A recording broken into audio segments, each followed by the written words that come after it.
Good morning students. जैसा कि आपको मालूम है कि क्लास 10th की मैथ भी हमने स्टार्ट कर दी है। उसके 3 लेक्चर हो चुके हैं।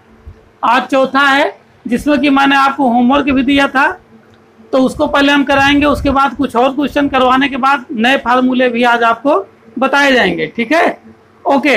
तो आइए चलते हैं, पहले कल का होमवर्क कंप्लीट करते हैं, उसके बाद एक आध क्वेश्चन और करेंगे और उसके बाद फिर नए फार्मूले बता करके वाइंड अप किया जाएगा। ठीक है, ओके।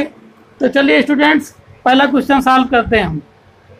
कल मैंने क्वेश्चन दिया था कि एक राइट एंगल ट्रायंगल है ABC, जिसका नाम है, ठीक है, AB इक्वल एक साइड दी है 15 और AC इक्वल एक साइड दी है 8। इसको आप सेंटीमीटर में भी लिख सकते हैं। ठीक है, फिर हमने कहा था कि इसके ऑल रेशियोज, यानी कितने रेशियोज होते हैं, टोटल 6 होते हैं, यानी 6 ratio trigonometric ratios find out करना है। Sine theta, cos theta, tan theta, cot theta, sec theta and cosec theta. और हमने ये भी बता रखा था आपको कि साइन का उल्टा कॉसेक थीटा होता है, कॉस थीटा का उल्टा सेक थीटा और टेन का उल्टा कॉट थीटा होता है। ये आपको हमने बता रखा था, आपने सीख भी लिया होगा। तो हमारा जो क्वेश्चन है कल का कि all ratios, all trigonometric ratios find out करना है for angle A and angle C. तो पहले हम राइट एंगल ट्रायंगल आपके लिए बना देते हैं। ये देखिए, हमने राइट एंगल ट्रायंगल आपके लिए बना दिया और बीच में बी है सिंबल, तो जो बी होगा ये आपका 90 डिग्री वाला एंगल होगा और बाकी बचे हुए जो कॉर्नर है ये आपके ए और सी हो जाएंगे। ठीक है, इसमें जो वैल्यू गिवन है हम उसको इसमें रख देते हैं। ए बी इक्वल 15, तो ये 15 हो जाएगा और ए सी इक्वल 8, तो आपका ये 8 हो जाएगा।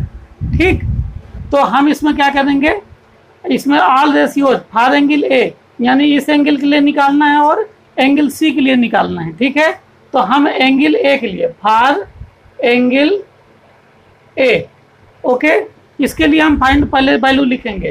तो ए के सामने वाली क्या हो जाएगी, परपेंडिकुलर, यानी BC इक्वल हमको पता करना है। और इसके लिए जो ये 90 डिग्री के सामने साइड है वो आपकी हो जाएगी हाइपोटेनियस, और जो बगल वाली बची वो आपकी हो जाएगी बेस। बेस यानी B यानी 15, और ये BC आपका क्या हो जाएगा, एंगल ए के लिए चूंकि सामने है तो परपेंडिकुलर होगा। तो हमको ये वैल्यू परपेंडिकुलर की निकाल लेंगे, तो ऑल वैल्यूज का फार्मूला निकाल के फाइंड आउट कर लेंगे। अब इसमें पाइथागोरस थ्योरम लगा देंगे, तो पाइथागोरस थ्योरम लगाने के बाद हम P की वैल्यू फाइंड आउट कर लेंगे। ये थ्योरम क्या है, h² equal P² plus B²। अब h की वैल्यू कितनी है, 8, और P की वैल्यू कितनी है निकालना है, और B की वैल्यू 15 है। ओके, तो 8 8 जा 64 इक्वल P² प्लस 2 2 5। तो यहाँ P² इक्वल हो जाएगा, ये इधर जाएगा तो माइनस का हो जाएगा, 64 माइनस 2 2 5, तो हो जाएगी माइनस 5 4 के 1, 12 6 के 6 और 1, तो ये P²। तो ये P की वैल्यू जो आ रही है वो माइनस में आ रही है, अर्थात जो ये वैल्यू गिवन है ये वैल्यू कहीं ना कहीं गलत है। हमेशा क्या होता है, राइट एंगल ट्रायंगल में जो हाइपोटेनियस होता है उसकी साइड सबसे बड़ी होती है, और जो ये बाकी बची हुई जो परपेंडिकुलर होती है और बेस होती है उनकी साइडें हाइपोटेनियस हमेशा कम होती है। क्योंकि यहाँ पर हाइपोटेनियस कम है परपेंडिकुलर या बेस से, अर्थात ये जो डाटा दिया हुआ है हमको, ये जो AB की वैल्यू दी है, AC की वैल्यू दी है, ये कहीं ना कहीं गलत है, जिसकी वजह से यहाँ पर माइनस आ रहा है। हमारा या तो 15 यहाँ पर होना चाहिए और 8 या तो यहाँ या तो यहाँ, यानी जो आपकी हाइपोटेनियस है ये हमेशा ध्यान रखिएगा कि ये सबसे बड़ी साइड होती है, वैल्यू इसकी सबसे बड़ी होगी अन्य दोनों की अपेक्षा। ठीक है, तो ये क्वेश्चन आपका कहीं ना कहीं गलत दिया होता है, इसमें जो ये डाटा दिया हुआ है ये गलत है। तो ये गलत होने की वजह से ये सवाल आपका आगे कंप्लीट नहीं हो पाएगा। तो सही वैल्यू पहले लेंगे कि जिससे कि हमारा सवाल सॉल्व हो जाए। ठीक है, तो ये चीज़ को भी आपको ध्यान रखना है अपने दिमाग से, क्योंकि बहुत सारे सवाल गलती भी छप जाते हैं बुक में या गलत दे दिए जाते हैं बोर्ड में भी, एग्जाम में भी। ठीक है, तो आपको ये समझदारी बनाए रखना है कि यहाँ पर वैल्यू क्या होगी, यहाँ क्या होगी और यहाँ क्या होगी। ठीक, परपेंडिकुलर और बेस की वैल्यू हमेशा और हमेशा हाइपोटेनियस से कम ही होती है। यहाँ पर हाइपोटेनियस की वैल्यू इससे कम है, जिससे कि ये सवाल फाइंड आउट नहीं हो पाएगा। अगर होगा तो माइनस में आएगा, जो कि गलत हो जाएगा। ठीक है, हम आपको आज दूसरा क्वेश्चन बता रहे हैं, दूसरा क्वेश्चन लेकर के, जिससे कि और जो दिक्कतें होंगी वो आपकी कहीं ना कहीं ख़त्म हो जाएंगी। ठीक, ये जो प्रॉब्लम्स आती हैं उन्हीं के आधार पर सारे क्वेश्चन हम करवा रहे हैं कि बच्चे कहाँ गलती करते हैं उसको ख़त्म कैसे करेंगे। जैसे कि ये सवाल हम लोगों को मिल गया था जो मैंने आपको होमवर्क में दिया था। अब एक क्वेश्चन है जो मैं आपको दे रहा हूँ, यहाँ पर मैं नोट कर रहा हूँ बुक्स से। इन ट्रायंगल ABC, ये कॉमा है, B is right angle triangle.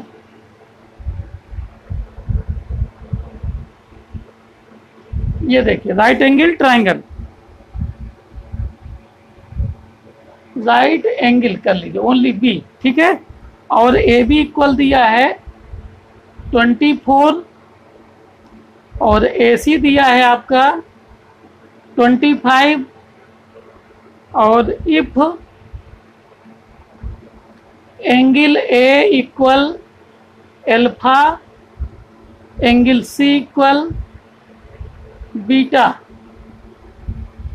Find sine alpha, cos alpha, sign beta, cos beta and tan beta. ये क्वेश्चन है आपके लिए, ठीक है। क्वेश्चन आपका ये है कि in triangle ABC B is right angle triangle. तो पहले हम इसका डायग्राम बनाएंगे। कोई भी क्वेश्चन हो आपका, अगर उसका डायग्राम बन सकता है तो सबसे पहले डायग्राम ही ड्रा करते हैं, क्योंकि डायग्राम बनाने से हमारा आधा क्वेश्चन सॉल्व हो जाता है। तो आपको कोशिश करना है कि सबसे पहले डायग्राम बना लें, क्योंकि डायग्राम से ही आधा क्वेश्चन आपका लग ही जाता है अगर आप समझदार बन गए हैं तो। ट्रायंगल ABC हो गया, राइट एंगल है ट्रायंगल जिसमें कि B इज राइट एंगल। तो ये राइट एंगल है 90 डिग्री वाला, तो ये आपका B हो गया, बाकी आपका ये A हो जाएगा और ये C हो जाएगा। इस प्रकार से हमने राइट एंगल ट्रायंगल ड्रा कर लिया। अब इसमें वैल्यू पुटअप कर दें। AB इक्वल 24, तो AB इक्वल क्या हो गया 24, और AC इक्वल कितना है 25, और ये BC आपको गिवन नहीं है। फाइंड आउट क्या करना है, अच्छा एंगल A इक्वल अल्फा, तो ये एंगल A है, इसकी जगह हम क्या लिख दें alpha. Angle C equal beta, तो इसकी जगह हम क्या लिख दें बीटा, ठीक है। अब हमको वैल्यू निकालना है फाइंड साइन अल्फा, तो ये अल्फा एंगल है, ठीक है। तो साइन अल्फा चाहिए तो हमको ये वाला एंगल लेना पड़ेगा। तो इसके लिए है ना, यहाँ पर लिख देते हैं फॉर एंगल अल्फा। हम अल्फा एंगल के लिए सारी वैल्यू फाइंड आउट करेंगे। कौन कौन सी, साइन अल्फा, कास अल्फा 2 की करना है, आप 6 की कर सकते हो। ट्रिग्नोमेट्री रेशियो 6 होते हैं तो आप 6 की कर सकते हो, लेकिन 2 की कहा है तो 2 की कर देते हैं। तीनों वैल्यू पता हो जाने पर आप किसी की वैल्यू आप फाइंड आउट कर सकते हो। तो अब हम चेक करेंगे एंगल अल्फा के लिए परपेंडिकुलर कौन है, बेस कौन है और हाइपोटेनियस कौन है। किसी भी एंगल के लिए निकालना है, हाइपोटेनियस कभी चेंज नहीं होता, 90 डिग्री के सामने वाला ही होता है, अर्थात हाइपोटेनियस आपका हो गया 25। और इस अल्फा एंगल के लिए ये सामने वाला परपेंडिकुलर होगा BC, तो P हमको निकालना है, और बची हुई जो साइड होगी वो क्या हो जाएगी, बेस हो जाएगी। तो बेस इक्वल हमको गिवन हो गया 24। ओके, ये वैल्यू हमको पता चल गई। अब हमको P की वैल्यू निकालने के लिए 2 वैल्यू दी हैं, साइडें दी हैं, तो पाइथागोरस थ्योरम हम लगा देंगे तो हमको P की वैल्यू आ जाएगी। तो लगा देते हैं Pythagoras theorem, h² equal P² plus B²। h की वैल्यू 25, P की वैल्यू निकालना है और B की वैल्यू 24। तो इसका स्क्वायर करेंगे, कल हमने बता दिया था घात यानी पावर एक्सपोनेंट वाला, तो 25 × 25 यानी 625 आ जाएगा। P² और 24 × 24 ये आ जाएगा 576 अगर करेंगे, ठीक है। आप पढ़ेंगे तो आपको भी तुरंत आ जाएगा, कहीं ना कहीं रट भी जाता है, नहीं आता तो मल्टीप्लाई कर लेते हैं। जैसे आप 24 इंटू 24 यदि करेंगे, 4 चौको 16, 4 दूनी 8 1 9, 2 चौको 8, 2 दूनी 4, 6 9 8 17, 4 1 5, आ गया उतना ही।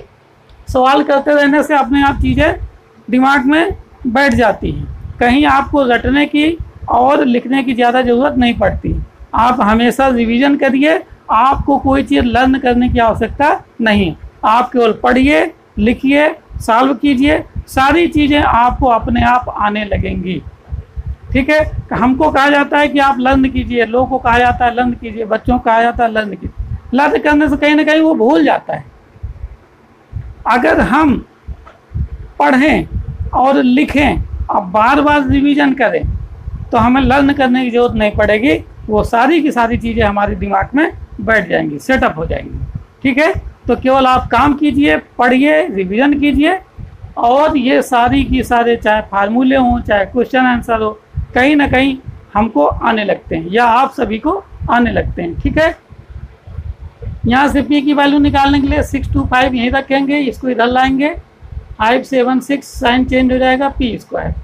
अब ये बड़ी वाली ये डिजिट है, छोटी वाली डिफरेंट साइन घटा देंगे। 15 में 6 गए 9, 11 में 7 गए 4 इक्वल पी स्क्वायर, और taking both side square root, दोनों पक्षों का वर्गमूल लेने पर तो ये हो जाएगा पी इक्वल 7। 49 का वर्गमूल 7 होता है और पी स्क्वायर है, 2 का जोड़ा बन रहा है पी का, तो पी निकाला है। वर्गमूल या स्क्वायर रूट, घनमूल और क्यूब वाला या क्यूब रूट वाला अभी हमने बेसिक में नहीं पढ़ाया है, मैं कुछ दिन बाद बेसिक में उसको भी पढ़ाऊंगा, तो अगर ना आता हो तो वहाँ से आप सीख लीजिएगा बड़े ही अच्छे ढंग से। ठीक है, जितना ज़्यादा आप प्रैक्टिस करेंगे उतना ही ज़्यादा आपको आएगा। तो ये पी की वैल्यू हो गई। अब हम इसकी जो वैल्यू निकालना है साइन एल्फा और कास एल्फा, फार्मूला लगा के हम तुरंत निकाल लेंगे। साइन एल्फा इक्वल होता है परपेंडिकुलर अपान हाइपोटेनियस, तो परपेंडिकुलर की वैल्यू 7 हो गई और हाइपोटेनियस की वैल्यू पहले से पता है, ये हो गया। बहुत ईजी होता है, अगर हमको बेसिक आता है अगले सवाल करने में कोई भी प्रॉब्लम हमको नहीं आती है। ठीक है, अब हमें कास एल्फा की वैल्यू निकालना है, तो कास एल्फा बराबर होता है बेस अपान हाइपोटेनियस। ठीक है, तो बेस की वैल्यू क्या है हमारी 24 और हाइपोटेनियस की वैल्यू क्या है 25, ये आपका निकला हुआ रहेगा। ठीक, और अन्य जो 4 बचे हैं उनको भी आप फार्मूले में रख करके निकाल सकते हो, कोई प्रॉब्लम, अगर तीनों साइड पता है तो किसी की वैल्यू तुरंत हमको निकाल लेंगे, हम लोग तुरंत निकाल लेंगे। ठीक है, चलिए अब हम एंगल बीटा के लिए बता दें। तो कुछ नहीं है, जब बीटा के लिए करेंगे तो परपेंडिकुलर और बेस की वैल्यू चेंज हो जाएगी, बाकी सब कुछ सेम रहेगा। देखिए कैसे चेंज हो जाएगी, पहले मैं इसको रब कर दूं और देखिए यहाँ पर क्या क्या चेंजेज है। यहाँ पर फार एंगल एल्फा की जगह क्या कर लेंगे, बीटा कर लेंगे। ठीक, तो एंगल बीटा ये है, तो इसके लिए परपेंडिकुलर क्या हो जाएगा 24, तो पी की जगह हमको वैल्यू मालूम हो गई 24, और बी और 90 डिग्री के सामने वाला हमेशा हाइपोटेनियस ही रहेगा, तो बीटा एंगल के लिए भी हाइपोटेनियस कितना होगा 25। बचा क्या बीटा के लिए, ये साइड बची, ये क्या हो जाएगी बेस, तो बेस हमको क्या करना है फाइंड आउट करना है। फार्मूला लगाएंगे पाइथागोरस थ्योरम, यहाँ एच की वैल्यू सेम है, यहाँ पी की वैल्यू हमको पता है, तो पी की जगह हम क्या करेंगे 24 का स्क्वायर, और बी की वैल्यू हमको फाइंड आउट करना है। सेम सवाल होता है, कोई डिफरेंस नहीं होता है, केवल एंगल चेंज आता है। यहाँ पी की वैल्यू हो जाएगी 576 और बी की वैल्यू हमको बी की वैल्यू निकालना है। ये इधर जाएगा और यहाँ पी की जगह हो जाएगा बी, और ये हो जाएगा बी, और यहाँ हो जाएगा बी, ये हो गया। ठीक है, इसको मैं दूसरे ढंग, ये हो गया, तो बी आपका कितना आ गया 7 आ गया, बी आपका 7 आ गया। अब आपको वैल्यू निकालना है sign beta, cos beta, tan beta, आप निकाल लीजिए फार्मूला में रख करके। साइन बीटा इक्वल होता है परपेंडिकुलर अपान हाइपोटेनियस, तो परपेंडिकुलर यहाँ पर 24 है और हाइपोटेनियस 25 है, ये निकाला है। कॉस बीटा के लिए निकाल लीजिए, ये होगा आपका बेस अपान हाइपोटेनियस, तो बेस की वैल्यू है आपकी निकाल लिए 7 और हाइपोटेनियस की वैल्यू है 25, ये हो गया। आप टेन बीटा चाहिए, ये होता है परपेंडिकुलर अपान बेस, तो ये हो जाएगा परपेंडिकुलर 24 और अपान बेस कितना है 7।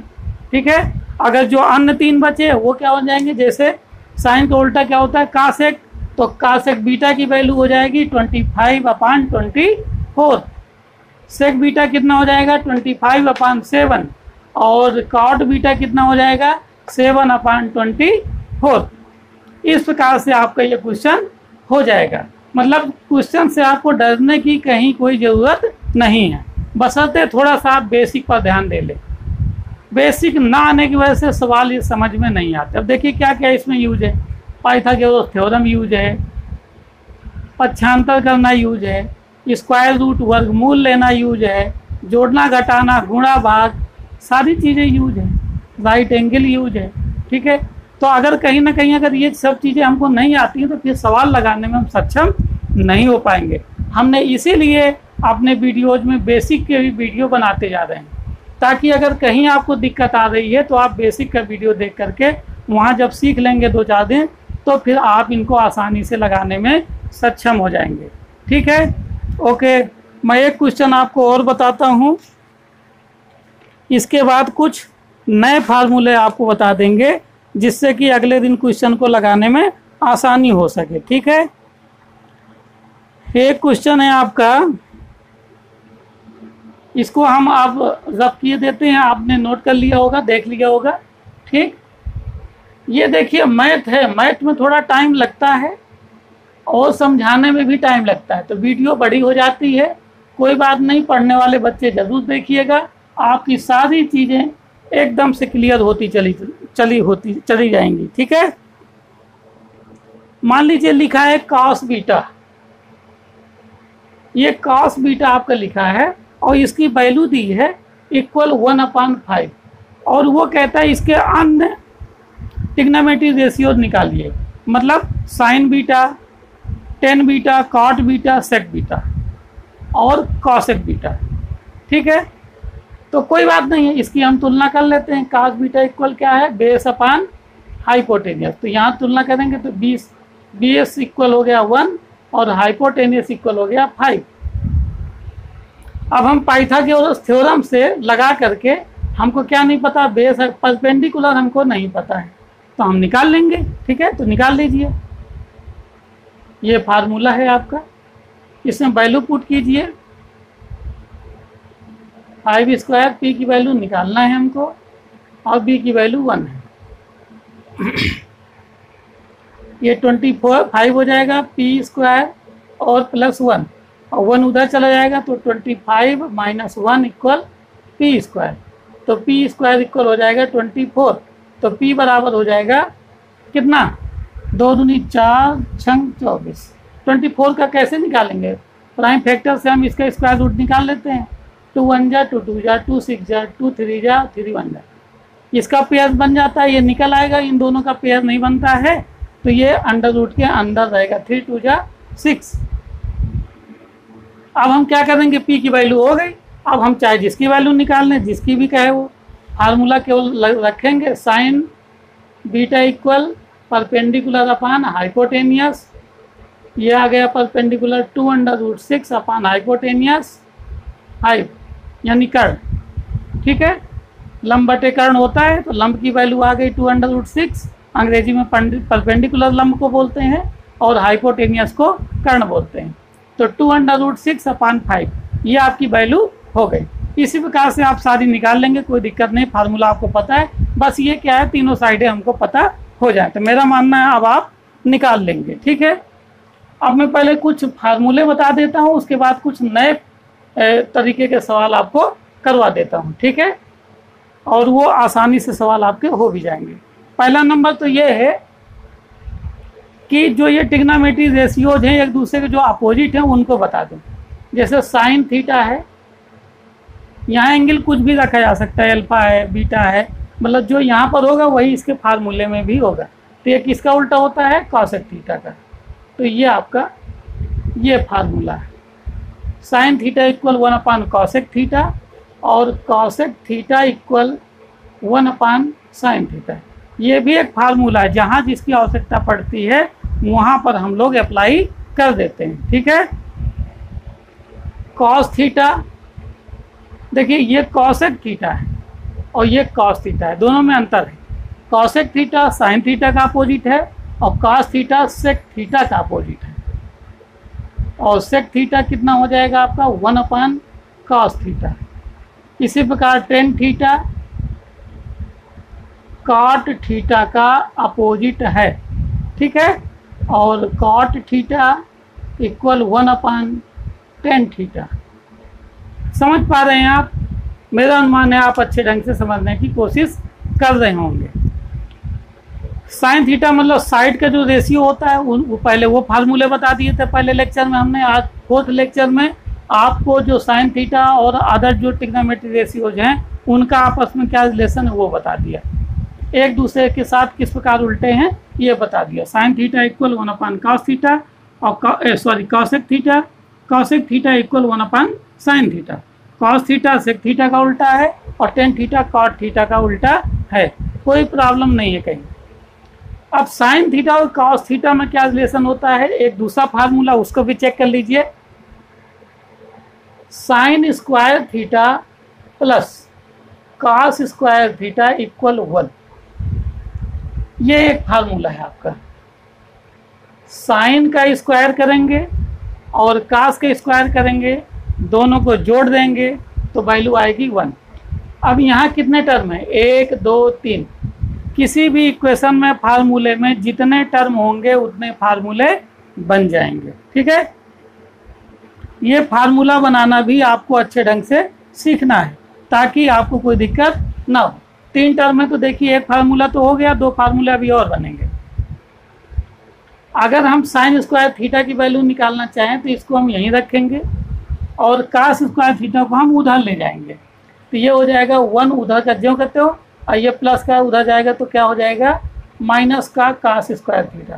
तो एक फार्मूला आपका इस रूप में बन गया कि साइन स्क्वायर थीटा इक्वल क्या हो जाएगा, तो 1 - कास स्क्वायर थीटा। यहाँ से अगर taking both side square root तो क्या हो जाएगा, इसका स्क्वायर रूट हो जाएगा साइन थीटा और इसका नहीं होगा तो √1 - कास स्क्वायर थीटा। तो ये देखिए इस प्रकार फार्मूले निकाले जाते हैं। हमने इसको यहीं रखा साइन स्क्वायर थीटा को, कास स्क्वायर थीटा को हम उधर ले गए। फिर हमने क्या किया, इसका taking square root both side, तो आपको ओनली साइन थीटा का कॉस थीटा के रूप में क्या मिल गया, फार्मूला मिल गया। हमने पहले आपको बताया था कि अगर साइडें पता है तो निकाल लेंगे वैल्यू किसी भी ट्रिग्नोमेट्री रेशियोज की, अगर नहीं पता है फार्मूले से निकालना है तो हम फार्मूले से भी निकाल लेंगे। अगर cos थीटा की वैल्यू दी हो तो हम sin थीटा की वैल्यू निकाल सकते हैं। डायरेक्ट यहाँ cos थीटा की वैल्यू रख दें, इस पूरे को सॉल्व कर दें तो sin थीटा की वैल्यू हमको मिल जाएगी। उदाहरण के लिए कहिए तो मैं आपको बता दूं, चलिए बता ही देता हूँ। मान लीजिए cos थीटा की वैल्यू है 4/5।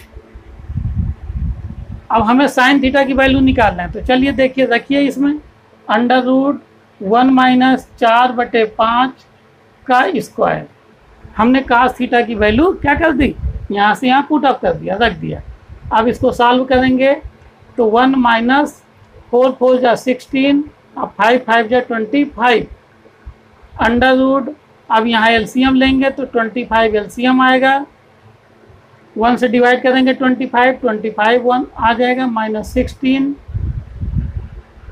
ये हो जाएगा √25 में 16 गए 9/25। ठीक, अब इसका अगर स्क्वायर रूट करेंगे तो 3 आएगा ऊपर और 5 आएगा नीचे। तो ये देखिए बिना हम साइडों को निकाले डायरेक्ट वैल्यू फार्मूला की सहायता से निकाल लिए। इसके पहले जो हम लोगों ने सीखा था, पहले पाइथागोरस थ्योरम से साइड की वैल्यू निकालते थे जो नहीं पता होती थी, और उसके बाद अदर ट्रिग्नोमेट्री रेशियोज की वैल्यू फार्मूले में रख करके निकालते थे। यहाँ पर क्या है कि आपको डायरेक्ट वैल्यू दी है, उसका फार्मूला लगा दिया जिसका निकालना है, यहाँ पर वैल्यू पुटअप कर दी, सॉल्व कर दिया, बिना साइड की वैल्यू निकाले पाइथागोरस थ्योरम से हमने साइन थीटा की वैल्यू निकाल ली। ठीक है, ये भी एक तरीका है निकालने का, फाइंड आउट करने का। ठीक है, तो एक फार्मूला मैंने ये बताया, तो 3 फार्मूला, ये 6 हो गए आपके ये, और 3 आपके ये हो गए। अब यहीं से हम अभी हमने इसको यहाँ रखा था, इसको उधर ले गए थे।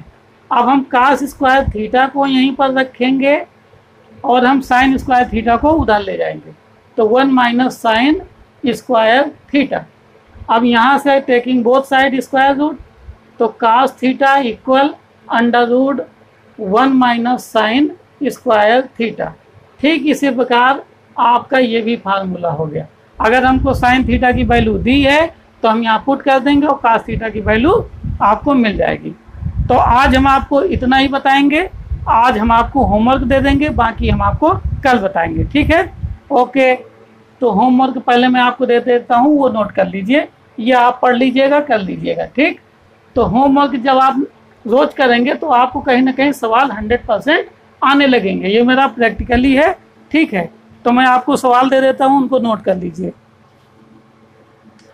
दे रहा हूँ मैं भाई। साइन ए की वैल्यू दी है 12/13। इसको आप पाइथागोरस, सॉरी इसको ढंग से लिख दें, साइन थीटा इक्वल 12/13, ठीक है। यहाँ से आप क्या करेंगे, आप साइड भी निकालेंगे पाइथागोरस थ्योरम से और अन्य ट्रिग्नोमेट्री रेशियो निकालेंगे पांचों। इसके बाद जो मैंने फार्मूला बताया है तो इसकी सहायता से cos थीटा की वैल्यू निकालेंगे फार्मूला की सहायता से, ठीक है, जो मैंने आपको बता रखा था। क्या है, cos theta equal under root 1 minus sine square theta, ये था। यहाँ आप साइन थीटा की वैल्यू रख देंगे और cos थीटा की वैल्यू निकाल लेंगे।